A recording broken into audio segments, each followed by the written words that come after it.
శ్రీమాత్రే నమః. ప్రేక్షకులకి ఆ లలితాంబిక అమ్మవారి యొక్క అనుగ్రహం పరిపూర్ణంగా కలగాలని మనస్ఫూర్తిగా కోరుకుంటూ మనం ఈరోజు చెప్పుకోబోయేటువంటి టాపిక్ ఏమిటి అని చెప్పి చూసుకున్నట్లయితే మనము ఫిబ్రవరి మాసంలో ఏ లగ్నము వారికి, లగ్నం తెలియని వారు రాశి నుంచి చూసుకోండి, వారికి ఏ విషయాల్లో చాలా బాగుంది, ఏ విషయాల పట్ల కాస్త జాగ్రత్త వహించాలి, మరియు ఏ దేవత ఆరాధన చేసుకుంటే మంచిది అనేటువంటి విషయాలు చెప్తుంది నేనైనప్పటికీ కూడా చెప్పిస్తుంది సాక్షాత్ లలిత అమ్మవారిగా భావిస్తూ అసలు ఈ గ్రహస్థితి ఎలా ఉంది ఈ నెల. మనకి వృషభ రాశిలో గురువు, మిథునంలో కుజుడు, అదేవిధంగా కన్యలో కేతువు, మీనంలో రాహువు, మన కుంభరాశిలో శని చంద్రులతో ఈ నెల ప్రారంభం అవుతుంది 1వ తేదీ నుంచి. మకర రాశిలో రవి బుధుల యొక్క సంచారం జరుగుతుంది. శుక్రుడు కూడా మనకి మీన రాశిలో ఉన్నాడు. అయితే ఈ యొక్క గ్రహస్థితి ఏదైతే ఉంటుందో, అంటే మకరం నుంచి కుంభం నుంచి మీనంలోకి ఈ ప్రయాణాలు అనేవి షష్టగ్రహ కూటమి కోసం వెళ్తుంటాయి ఈ గ్రహాలన్నీ కూడా. ఈ యొక్క గ్రహస్థితి ముఖ్యంగా ఏ లగ్నము వారికి ఎటువంటి మంచి ఫలితాలు ఇస్తుంది, ఏ జాగ్రత్తలు, ఏ దేవతారాధన అనేటువంటి మనం ఇప్పుడు తెలుసుకుందాం. మేషలగ్నము, మేషరాశి, మేషం వారికి కనుక చూసుకున్నట్లయితే ఇక్కడ లగ్నాధిపతి అయినటువంటి కుజుడు 3వ స్థానంలో ఉన్నాడు. ఈ 3వ స్థానంలో ఉంటూ 4లోకి వెళ్ళి మళ్ళీ 3వ స్థానంలో ఉంటూ మళ్ళీ 4లోకి వెళ్ళడం ఇది జరుగుతుంది. కావున మీకు ఉన్న ప్రదేశం నుంచి మార్పులు ఎక్కువగా జరుగుతూ ఉంటాయి. విద్యార్థులకి కొంత స్ట్రెస్ ఉంటుంది. రియల్ ఎస్టేట్ రంగాల్లో ఉండేటువంటి వారు, ఈ యొక్క వ్యవసాయ రంగాల్లో ఉండేటువంటి వారికి కొంత స్ట్రెస్, అమ్మకాలు కొనుగోలు కూడా జరుగుతాయి. ఇక్కడ ధనపరమైనటువంటి విషయాల్లో కనుక చూసుకుంటే గురువు స్ట్రైట్ అయి ఉంటాడు ఈ నెలలో మీకు. కాబట్టి ఫైనాన్షియల్గా మంచి గ్రోత్ అనేటువంటిది ఉంది, అందులో ఎటువంటి సందేహం లేదు. కాకపోతే వ్యాపారం సంబంధించినటువంటి విషయంలో, ఇంపోర్ట్ ఎక్స్పోర్ట్ వ్యాపారాల్లోని విదేశీ సంబంధించిన ధనయోగం అనేటువంటిది చాలా బలంగా చూపిస్తుంది. ఈ నెలలో మనకి 12వ తేదీ బుధుడు కుంభంలోకి, తర్వాత 13వ తేదీ రవి మారడం అనేటువంటిది జరుగుతుంది.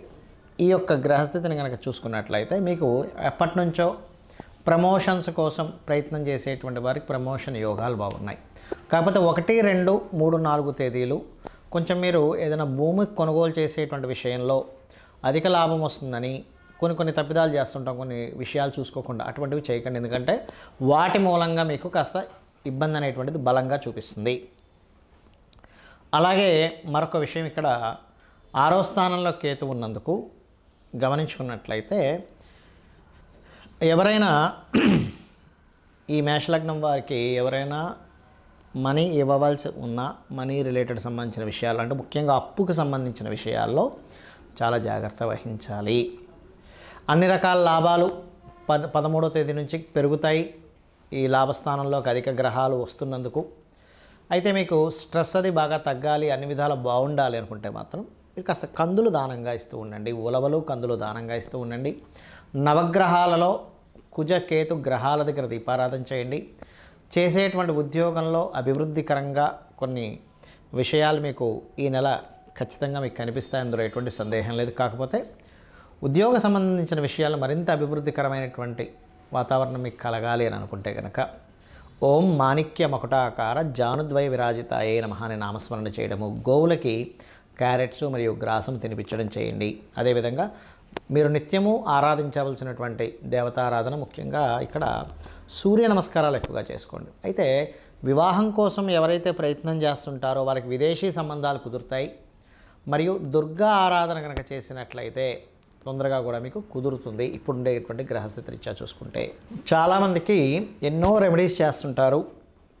ఏ రెమెడీస్ చేస్తున్నా సరే అది ముందుకి కదిలినట్టే కదిలి ఆగిపోతూ ఉంటుంది. అది ఎందుకు అనేది అర్థం కాదు.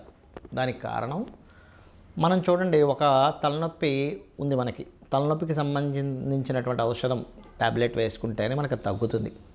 కడుపు నొప్పికి ఒకటి, తలనొప్పికి ఒకటి, లేనట్లయితే అజీర్ణ వ్యాధి అయితే ఒకటి, జ్వరానికి అయితే ఒకటి, ఇంకో దానికి మనకి వైటమిన్స్ సంబంధించినవి ఎలా అయితే వేరువేరుగా ఉంటాయో, మొట్టమొదటిగా మనకున్న సమస్యని తీర్చడానికి ఏ గ్రహానికి చేసుకోవాలి, ఏ దేవతారాధన చేసుకోవాలని ముఖ్యంగా తెలుసుకోవాలి.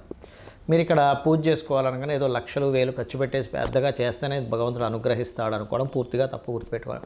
మీరు ఇంట్లో చిన్నగా ఒక చిన్న గణపతి బొమ్మ పెట్టుకున్న అమ్మవారిది ఏదైనా చిన్నది మీరు ఒక పటం పెట్టుకొని కూడా మీరు గనక భక్తి శ్రద్ధలతో ఎటువంటి ఫలాపేక్ష రహితంగా అంటే ఎటువంటి ఫలము ఆశించకుండా గనక భగవంతుడికి మీరు గనక చేయగలిగితే దానికి మించినటువంటిది మరొకటి లేదు. గుర్తుపెట్టుకోండి.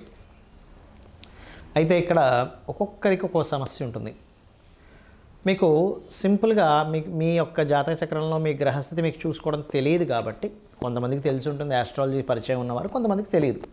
తెలిసిన వారు అదృష్టవంతులు, ఎందుకంటే వారు చూసుకొని చక్కగా వారు ఆ చిన్న చిన్న రెమెడీస్తో బయటపడగలుగుతుంటారు. తెలియని వాళ్ళకి ఏమిటి అంటే మీ జన్మజాతకంలో ఉదాహరణకి శని పాడయ్యాడు లేదా ఉద్యోగ సంబంధించిన విషయంలో ఎక్కువ ఇబ్బంది పడుతున్నారు అనుకోండి, చక్కగా ఏం లేదు లలిత అమ్మవారి పటం పెట్టుకొని ఓం శ్రీమాత శ్రీ మహారాజ్ని శ్రీమత్సింహాసనేశ్వరి నమః అనుకుంటూ కుంకుమతో ఇలాగ వేయడం పూజ చేయండి. ఒకసారి అనుకోవడం ఓం శ్రీమాత శ్రీ మహారాజ్ని శ్రీమత్సింహాసనేశ్వరి నమః అనుకోండి, కుంకుమ వేయండి లేదా ఒక పుష్పం వేయండి, సరిపోతుంది. ఉన్న ఉద్యోగంలో ఇంకా ఇంప్రూవ్మెంట్స్ రావాలి, ఓం మాణిక్య మకుటాకార జానుద్వయ విరాజితాయ నమః అని చేసుకోండి, సరిపోతుంది. లేదండి అనారోగ్య సమస్యలతో ఎక్కువగా బాధపడుతున్నాము అనుకునేటువంటి వారు ముఖ్యంగా సూర్య భగవానుని చూస్తూ ఓం సర్వవ్యాధి పరసమని సర్వమృత్యు నివారిణి అగ్రగణ్య అచింత్య రూప కలికల్మషనాశిని నమః అని చేసుకోండి, సరిపోతుంది. పేరు ప్రఖ్యాతలు రావాలి సూర్యభగవాన్నే చూస్తూ ఓం భానుమండల మధ్యస్థ భైరవీ భగవాన్నే నమః. అయితే మీరు చేసేటప్పుడు సూర్యుల్లో అమ్మవారు ఉంది అనేటువంటి భావనతో చేయండి. ఇంట్లో పూజ చేసేటప్పుడు అక్కడ ఏదో పటం ఉందని కాదు, సాక్షాత్ అమ్మవారు అక్కడ ఉంది, ఆ అమ్మవారికి నేను చేస్తున్నాను అనేటువంటి భావనతో చేయండి, ఖచ్చితంగా ఫలితం వస్తుంది. ఏమి ఆశించకుండా మీరు చేయండి, ఆటోమేటిక్గా ఫలితం వచ్చేస్తుంది. పంచోపచార పూజ అంటుంటారు తెలుసు కదా, గంధము పుష్పము దీపము ధూపము నైవేద్యము, ఏ నైవేద్యమైనా పెట్టచ్చు. గుర్తుపెట్టుకోండి, ఇదే పెట్టాలి ఇది పెట్టకూడదు అనేది ఏమీ లేదు. మీ భక్తి శ్రద్ధలతో శ్రీకృష్ణ పరమాత్మ చెప్పాడు ఏంటి, మీరు ఫలాపేక్ష రహితంగా ఫలమైనను పుష్పమైనను పత్రమైనను ఉదకమైనను మీరు ఏది సమర్పించినా కూడా నేను ప్రీతితో స్వీకరిస్తున్నాను అన్నాడు ఆయన. కాబట్టి అలా పెట్టండి, ఖచ్చితంగా తీసుకుంటాడు స్వామి. మరి అదేవిధంగా మరి కొంతమందికి వివాహం అవ్వదు, అలాంటి వారు తెల్లటి పుష్పాలు ఎర్రటి పుష్పాలు తీసుకొని అమ్మవారి ఫోటో దగ్గర లేకపోతే యంత్రం ఉంటే యంత్రం దగ్గర చక్కగా మీరు యంత్ర సంబంధించిన కూడా కొన్ని చెప్తాను నేను మీకు తర్వాత వీడియోలో. అక్కడ చక్కగా ఏం చేస్తారంటే మీరు ఒక్కొక్క పువ్వు వేస్తూ ఓం కామేశబద్ధ మాంగళ్య సూత్రశోభిత కందరాయే నమః అనుకుంటూ చేయండి. లేదండి మా దగ్గర పుష్పాలు దొరకట్లేదు లేకపోతే అంత పొద్దున్నే లేదు అంటే అక్షింతలు వేసుకుంటూ కూడా చేయవచ్చు, అందులో ఎటువంటి సందేహం లేదు. మరి అదేవిధంగా వివాహ జీవితం బాగాలేదు అలాంటి వారు చక్కగా మీరు ఓం శివకామేశ్వరాంకస్త శివ స్వాధీన వల్లభాయే నమః అని చేసుకోండి.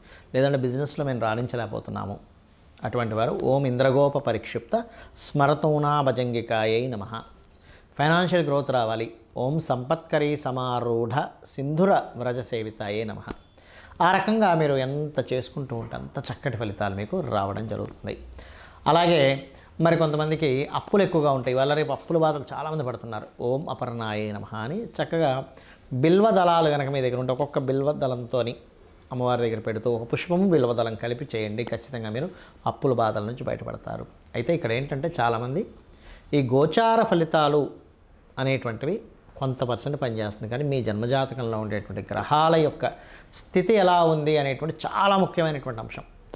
గ్రహస్థితి బాగుందనుకోండి ఆటోమేటిక్గా మీకు గోచారంలో ఏ గ్రహం ఎక్కడికి వచ్చినా సరే మీరేమి చింతించాల్సిన అవసరం ఉండదు, గుర్తుపెట్టుకోండి. కాబట్టి గ్రహస్థితి మీ జన్మజాతకంలో ఏ దశ నడుస్తుంది, ఏ అంతర్దశ నడుస్తుంది, ఏ యోగం ఉంది చాలా ఇంపార్టెంట్. అంతేగాని ఏళ్ళు నడిచిన వచ్చేసిందని భయపడిపోవడం, అమ్మో కాలసర్పదోషం ఉందని భయపడిపోవడం ఇవేమీ అక్కర్లేదు. ఇంకా అన్నిటికంటే ముఖ్యంగా చెప్తాను, మీకు ఏ గ్రహస్థితి ఉన్నా ఎలా ఉన్నా అమ్మవారిని నమ్ముకొని అమ్మ నువ్వు ఉన్నావు నాకు చాలా ధైర్యం, నా పని నేను ధర్మంగా చేసుకుంటూ వెళ్తూ ఉన్నాను అనుకునేటువంటి వారికి అమ్మవారి రక్ష 100% ఉంటుంది, ఏమీ భయపడాల్సిన పని లేదు. శ్రీమాత్రే నమః.